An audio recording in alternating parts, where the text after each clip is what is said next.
बिस्मिल्लाहिर्रहमानिर्रहीम। अस्सलाम वालेकुम। सैयद याहिया हुसैनी आप तमाम देखने वालों की खिदमत में हाजिर है।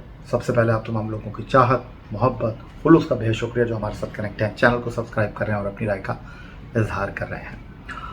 क्रिकेट के खेल में कहते हैं कि टेस्ट क्रिकेट जो है वो सेशन बाय सेशन का खेल होता है। वनडे क्रिकेट जो है उसमें आप गलती करके वापस आ सकते हैं, लेकिन जो नई तर्ज की मुख्तसर फॉर्मेट की T20 क्रिकेट है उसमें गलती की गुंजाइश बहुत कम होती है। आप गलती करके पलट नहीं सकते, आप गलती करके जीत नहीं सकते, आप गलती का अजाला नहीं कर पाते। लेकिन ये बात आज T20 क्रिकेट में भी गलत साबित हो गई और गद्दाफी स्टेडियम लाहौर में पाकिस्तान सुपर लीग सीज़न 10 2025 के फर्स्ट एलिमिनेटर में कराची किंग्स के खिलाफ इंतहाई गैर मेयारी फील्डिंग, कैचेस ड्रॉप करने की हद और नो बॉल, एक हो जाए, दो हो जाए, वाइट बॉल हो जाए, जनाब कमाल ही कर दिया आज लाहौर कलंदर ने। और एक लम्हे पर लगा कि भाई दिल ही नहीं चाह रहा इनका खेलने का, और एक लम्हे को लगा कि ये तो आज सिर्फ हारने के लिए मैदान में आए हैं।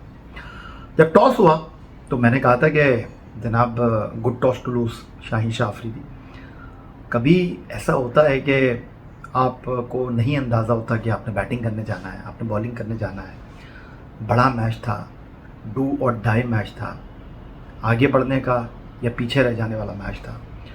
वार्नर ने वो गलती नहीं की जो उन्होंने पिंडी में की थी, और उन्होंने जनाब पिंडी में इस्लामाबाद यूनाइटेड को टॉस जीतकर बैटिंग करा दी थी। उन्होंने 237 कर दिए थे। आज उन्होंने टॉस जीता, बैटिंग का इंतखाब किया और शाहीन आफरीदी ने पहली 3 गेंदें उनको डॉट की, फिर वो लाइन भूल गया, वाइट का चौका दे दिया, 2 सीधे चौके खा गए। पहला ओवर उनका 14 रन का था। कहीं मुझे ऐसा लगा कि डेविड वॉर्नर को इस बात का इदराक था कि उनका पिच पर रहना अहम होगा। वो पूरे 20 ओवर खेलेंगे तो तभी टीम जो है एक अच्छा स्कोर, एक अच्छा मजमूआ स्कोर बोर्ड पर टंगा पाएगी। ऐसा ही हुआ और क्रेडिट गोज टू लाहौर कलंदर की ग्राउंड फील्डिंग, उनकी नाकस कैचिंग, हाथों से आए हुए कैच। कम से कम आज तो बहुत बुरा दिन था फील्डिंग में नईम का, हारिस रऊफ का, सिटर उन्होंने गिरा दिए। फिर जमान खान, जिनको डेथ ओवर का बॉलर कहते हैं T20 क्रिकेट में, उन्होंने नो बॉल कराने की इंतहा कर दी।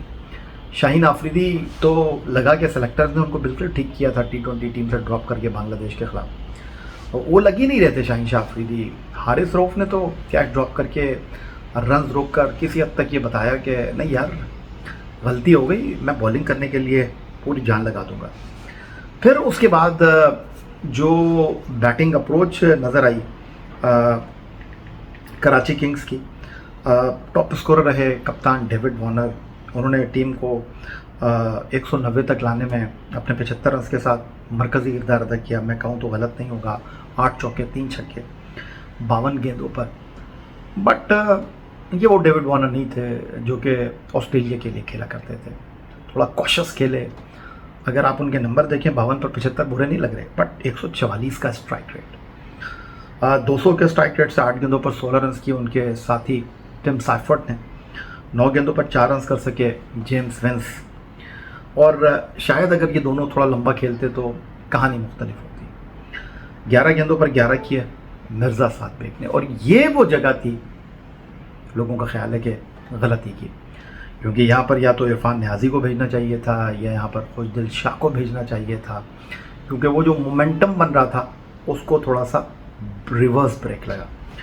खुशदिल ने आज फिर ब्रिलियंट किया जनाब, 14 पे 27 192 के स्ट्राइक रेट से, 1 चौके 1 छक्के के साथ नबी ने 10 गेंदों पर 16 रन किए और 19 एक्स्ट्रास, जिसमें 4 नो बॉलें लाहौर कलंदर के बॉलर्स ने की और 9.50 रन बनाने की औसत। पहले 5 में 50, अगले 6 में 50, और उसके बाद आखिरी 9 ओवर में 90 रन, लगभग 10 के रन औसत के साथ बल्लेबाजी की कराची किंग्स ने। शाहीन, जिस तरह मैंने आपको कहा, 4 में 47, 4 में 49 जमान खान के, शकीब से सिर्फ 1 ओवर डलवाया आज शाहीन आफरीदी ने। लेकिन फिर नईम ने आज कैच तो ड्रॉप किए, बट 3 ओवर में उन्होंने 15 रन देकर जो है वो किसी हद तक अपनी ख़राब फील्डिंग का अजाला कर दिया। 4 ओवर में 35 रन देकर 3 आउट किया हारिस रऊफ ने, और 191 मुश्किल भी लग रहे थे, लेकिन बहुत अच्छा खेले, बहुत बेहतरीन खेले, बहुत बढ़िया खेले। अगर मैं कहूँ फ़खर जमान और उनके साथ नईम, दोनों ने टीम को 42 रन का ओपनिंग स्टैंड फराहम किया। 28 गेंदों पर 167 के स्ट्राइक रेट से 47 करके फ़खर आउट हुए। बट कहीं लगा कि उन्होंने एक प्लेटफॉर्म सेट कर दिया था टीम के लिए, उन्होंने जनाब टीम के लिए एक शुरुआत फराहम कर दी थी। और अब्दुल्ला शफीक जो पहले मैच में बढ़िया खेले थे, उसके बाद उनकी परफॉर्मेंस में अप्स एंड डाउन आए। उनको कहते हैं कि जनाब टेक्निकली बहुत साउंड है, आज खेले और क्या बढ़िया खेले। 185 के स्ट्राइक रेट से नंबर 3 पर उन्होंने हक अदा कर दिया। 3 चौके 5 छक्के, 35 गेंदों पर 65 रन की उन्होंने खेली और उनका भरपूर साथ दिया कोशाल परेरा ने 24 गेंदों पर 30 रन करके। और ये वो परफॉर्मेंस थी जिसने कलंदर को इस मैच में कहीं बाहर होने नहीं दिया। और वो बॉलर्स जो कि इस टूर्नामेंट में टॉप विकेट टेकर थे, हसन अली हो गए, उसके साथ अब्बास आफरीदी हो गए, वो आज अगर मैं कहूँ तो रन्स देने के मामले में अब्बास आफरीदी बहुत बढ़िया हो गए। 4 में उनके 49 रन बने, 12.25 के इकॉनमी के साथ उन्होंने आज रन दिए, बहुत एक्सपेंसिव रहे। फवाद उनके 3 में 27 बने, फिर नबी के 4 में 37 बने, हसन अली के 4 में 37 बने। गलती कहाँ हुई आज डेविड वार्नर से, वही गलती जो गुज़िश्ता रोज़ शादाब खान ने की थी कि इस पिच के ऊपर जहाँ नबी ने 4 में 37 दिए, आपके फास्ट बॉलर पिटाई खा रहे हैं, आपके फास्ट बॉलर रन्स का मोमेंटम रोकने में नाकाम है, वहाँ पर आपको थोड़ा सा आउट ऑफ द बॉक्स जाना चाहिए था।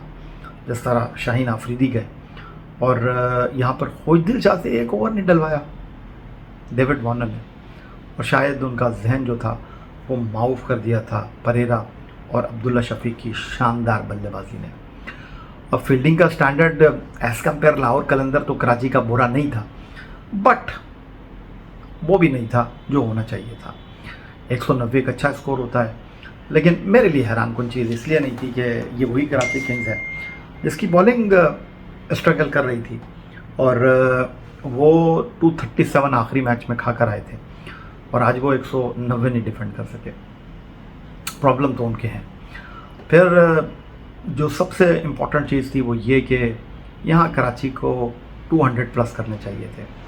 वो मोमेंटम जो उन्होंने हासिल किया था वो उन्होंने मिस किया। वार्नर क्रीज पर रहे, लेकिन वार्नर 144 के स्ट्राइक रेट से बैटिंग करते हैं, उनको 175 तक 185 तक जाना चाहिए था।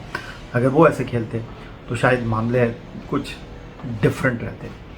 तो कराची किंग्स हार गई है। हालांकि अगर दोनों टीमों का आपसी मुकाबला देखा जाए तो ये 22वां मैच था, और इन 22 मुकाबलों में 7वीं मरतबा कलंदर जीता है किंग्स के मुकाबले पर। 22 मैचों में 7वीं मरतबा, और 14 मरतबा किंग्स जीता है।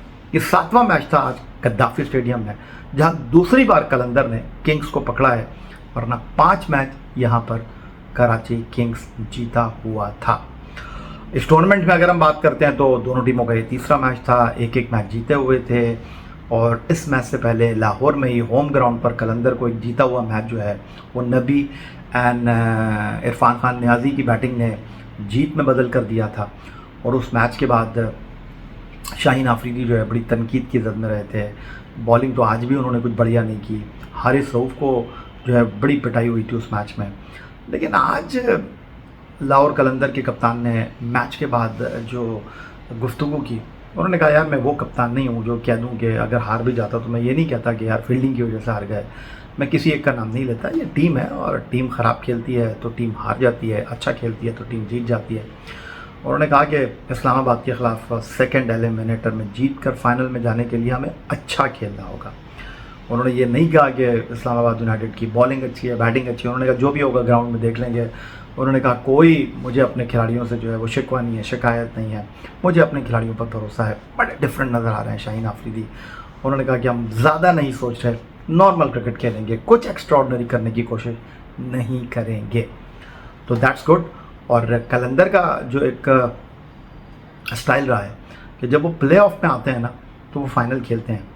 पहली बार वो फाइनल खेले थे 2020 में नेशनल स्टेडियम कराची में, वो हार गए थे कराची किंग्स से। 2022 में वो फाइनल इस्लामाबाद मुल्तान सुल्तान से जीते। 2023 में फिर वो मुल्तान सुल्तान से फाइनल में जीते और अब वो चौथी मरतबा क्वालिफायर में आए हैं और अब एक मैच जीत कर वो फाइनल में जा सकते हैं, जहां उनका इंतज़ार कर रही है कोयटा ग्लैडिएटर। तो फ़िलहाल तो जिस तरह की कारकर्दगी का उन्होंने मुजाहरा किया है और जिस तरह वो खेले हैं, फ़िलहाल तो उनकी जो इस वक्त आप कह लें कि रेटिंग है वो इस्लामाबाद यूनाइटेड के मुकाबले में ज़्यादा है, क्योंकि इस्लामाबाद यूनाइटेड की टीम जिस तरह खेली है ग्लैडिएटर के ख़िलाफ़, जो गलतियाँ उन्होंने की है, उसके बाद उनके लिए इतना आसान होगा नहीं आज का मैच। आपको क्या लगता है, फाइनल में जा रही है कलंदर या फिर इस्लामाबाद? चलें, आपकी राय का इंतज़ार करूँगा। फ़िलहाल इस वीडियो से इतना ही। अपना बहुत ख्याल रखिएगा, चैनल को सब्सक्राइब करना मत भूलिएगा। अल्लाह हाफ़िज़।